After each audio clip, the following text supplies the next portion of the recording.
Hello, everyone. It's Tamika Shilby, and today I have a special guest with me, a new friend of mine, someone that I respect so much. Her work is amazing, and our topic today is dating. So this is Dr. Tari Mack. Hi, Tari. Hi. Hi, Tamika. And I actually met Tari at a Hay House Writers Conference in Orlando, and we were sitting near each other and we started talking about our work, and that we had so many things in common, and I got so excited about the kinds of messages and helpful hints and ideas and all her expertise around this idea of dating, in particular for women, but I think this information would be great for anybody. So we're going to have a conversation about it today. So if you or someone else you know is kind of struggling with dating or confused about it, I know I have been in that place many times in my life, then this Join might the be club. yeah, this might be a great conversation for you to tune into. So Tari is actually a clinical psychologist and living in Ohio, practicing in Ohio. Is that right? Illinois. Illinois. Oh my You God. know. Why did I choose Ohio? I'm so sorry. They're probably pretty much the Not same. too far apart. Anyway, she has worked with hundreds of people over the last 15 years, and she has specialized in helping women through the process of dating, and is now writing a book about dating. So her own clinical work, but also having helped so many women, and she's discovered these very important factors that can make or break your ability to find your soulmate. And she herself, and I hope you'll tell us a little bit about your story too. You're happily married and you have two beautiful daughters, and you feel that every woman deserves love, and you're writing the book that is the shortcut to finding the love you deserve. You got it. Okay. So Tari, would you start with like what made you decide to write this book? Yes. Yeah. So I feel like I didn't even really decide to write the book. The book just kind of wanted to happen, and I kind of clued into that a little over a year ago. So basically, I had my own very rocky journey to finding love. You know, we all have different areas in our life that we struggle with, and finding love was definitely one of mine. It wasn't until I kind of came to my spiritual awakening that I figured out what my specific work was that I needed to do to move forward toward my husband. And thank goodness I realized all of that. And I met him in 2010, and we're married now with two little girls. And it's that experience plus the experience with all these beautiful, amazing women that I worked with over the years that have been on, when I've met them, usually they're on that same rocky journey. And they're just continuing to get in their own way without realizing it, continuing to make the same mistakes over and over again, but not understanding why. And through all of those experiences, I was able to pull out all of these familiar experiences and themes, all these common mistakes that we make, you know, when we're looking for love. And the book is really about how to avoid all of that and identify what your work is so that you can keep moving forward toward your soulmate. Oh my gosh, that is so beautiful. And Yeah. just some of the stories you were telling me from your own journey and also from other women's journeys were so impactful. And I felt like, yeah, like I know I've experienced some of those, and I know so many women that are in the throes of that right now. So it's so important, the work you're doing, and not just to get the man or get the woman, depending on your orientation, but really to that whole idea of working on ourselves and what this whole process can teach us about us. Yes. It's big. That's really what it's about. It's not about, you know, getting a man or finding a man. It's really about, you know, connecting to ourselves and realizing we have the power. We can find the love. We can move toward the love. We just have to know how to do it, Yeah. you know? So I know that the book is a big body of work. It's a lot of different concepts, or not like it's very readable and organized and beautiful and stepwise. But can you pick out just a few or a couple of those today that you feel like you want to share around here? Women need to know this, and this is like a common mistake or something that you think would be really helpful for women. Sure. So the first, I think the biggest concept that I would, I wish I could just hand to every woman and help them understand. I wish someone would have handed me this concept, years ago, is that every man is a test. And what I mean by that is two things. First of all, if we want to find our soulmate, we have to hold space for our soulmate. And that means that once part of the book is talking about asking for what we want and identifying and getting clear on what our soulmate looks like and asking the universe. And then after that, the universe gets to work on our behalf, to make all the connections. And we don't know how we're going to find the soulmate, but the universe is going to help us. And part of the way the universe helps us is by beginning to send us men to date in the form of tests in the form of men. And usually we get a lot of almost men, like men that almost match what we want.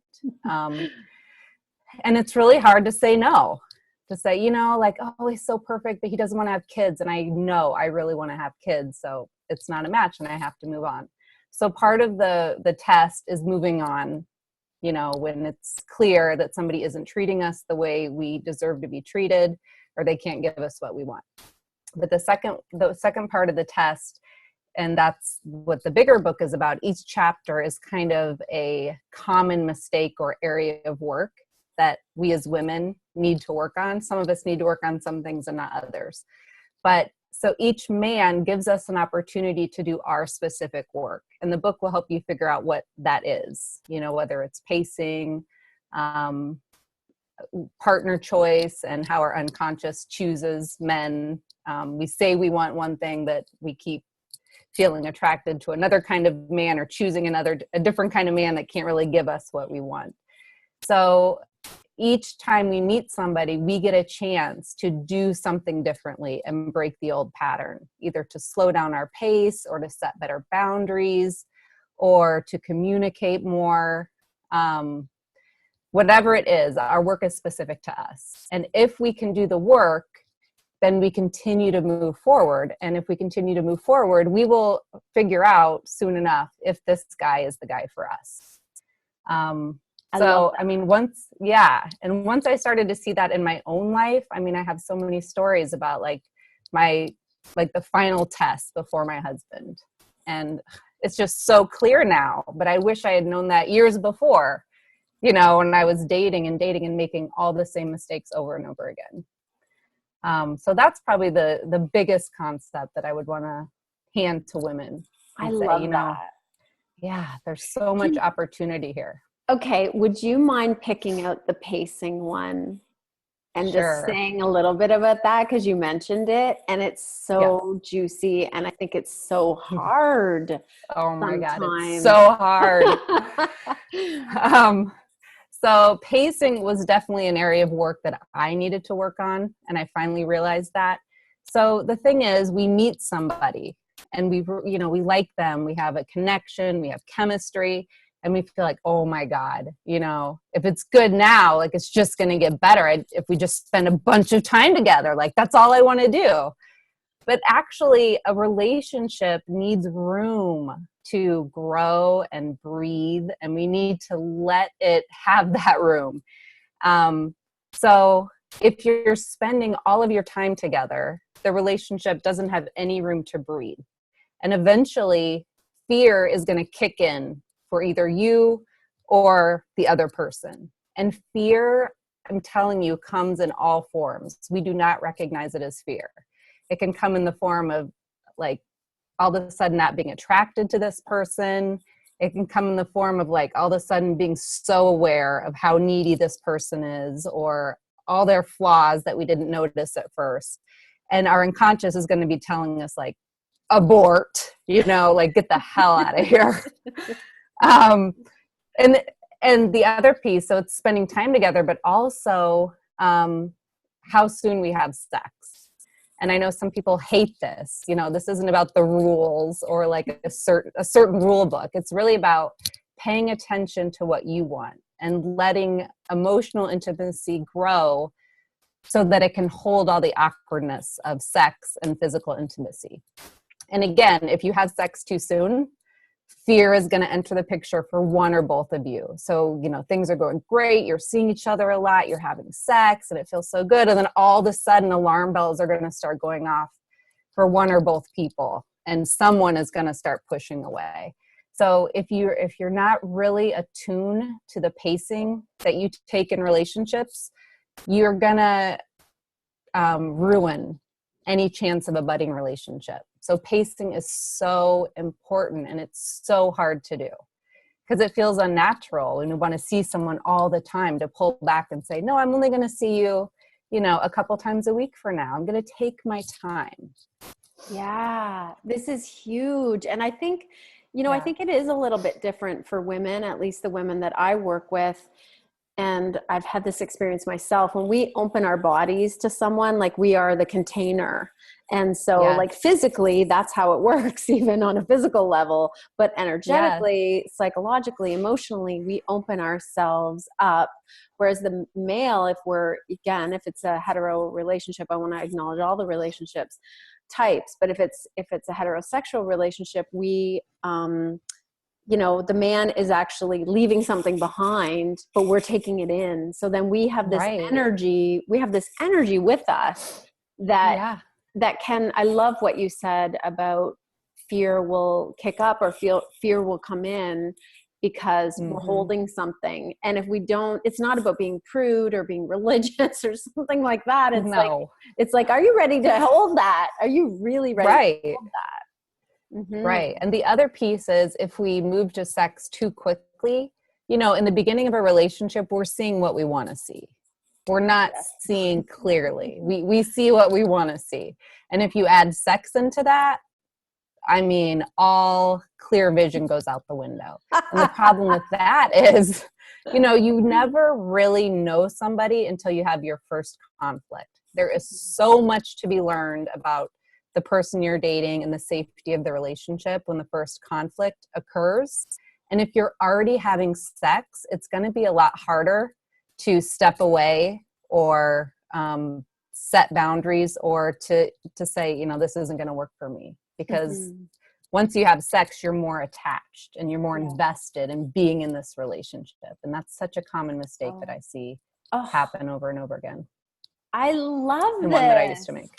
Yes. Yeah. We've all done this, right? Or most of us have been in these positions. And that's why I love it. I love the work that you're doing. This is so amazing. Is there any final thing that you want to say before we, I think this has been a really nice teaser for your book.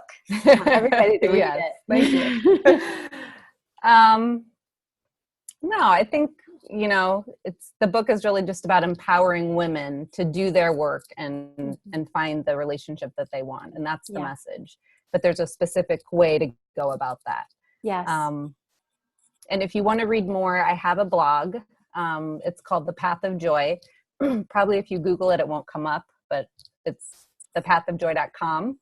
And I write a lot about dating, but I also write about a lot of other topics because all the stuff in the book regarding dating is connected to all the bigger stuff anyway, right? Like our life lessons and our truth and connection and, all that important stuff. So you can find me there. Yeah. And I'll put the link to your website underneath the blog so people can also get in touch with you. Thank you so much. And I'd love to invite people to write to us and tell us in the comment section below, was this helpful for you? Do you resonate with some of this? How will you use this information going forward if you are someone that's dating, or do you remember it in hindsight when you were dating? And it'd be great to hear from you and keep the conversation alive. So thank you so much, Tari. And we'll be watching for your book. All right. Thanks, Tamika. Okay, bye. Bye.